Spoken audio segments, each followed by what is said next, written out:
მოკლედ სპორტისა და ახალგაზრდობის სამინისტროს ბავშვთა და ახალგაზრდობის განვითარების ფონდმა იდეების კონკურსი გამოაცხადა. ძალიან საინტერესო კონკურსია. კონკურსის მთავარი მიზანი ახალგაზრდული ორგანიზაციების მხარდაჭერა, სხვადასხვა თემაზე პროექტების დაფინანსება და მოკლედ ახალგაზრდობის დასაქმების ხელშეწყობა. ამ ყველაფერზე ჩვენ ირინა დოგრაშვილი მოგვიყვება. 1 მილიონი ლარი ახალგაზრდების დასაქმებისთვის. თავარია ახალგაზრდული ინოვაციური იდეა. ასეთია კონკურსის პირობა.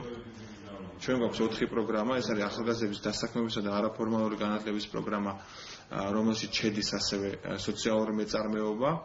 მეორე მიმართულება არის სპორტი და ცხოვრების ჯანმრთელობის წესი, მესამე პროგრამა არის სამოქალაქო მონაწილეობა, ხოლო მეოთხე ინოვაციების და ტექნოლოგიური სტარტაპ გამოყენების პროგრამა. წინა წელს ფონდის ერთ-ერთ მთავარ პრიორიტეტს სოციალური საწარმოების განვითარება წარმოადგენდა.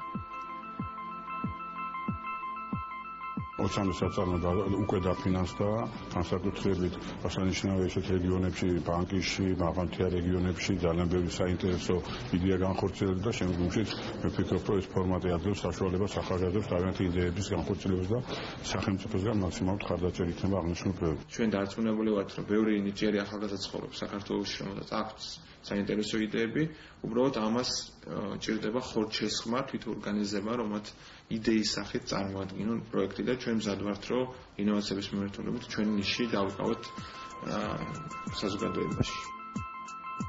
ბავშვთა და ახალგაზრდობის განვითარების ფონდი ქვეყნის ყველა რეგიონში საინფორმაციო შეხვედრებს გამართავს და ახალგაზრდებს კონკურსის პირობებს გააცნობს.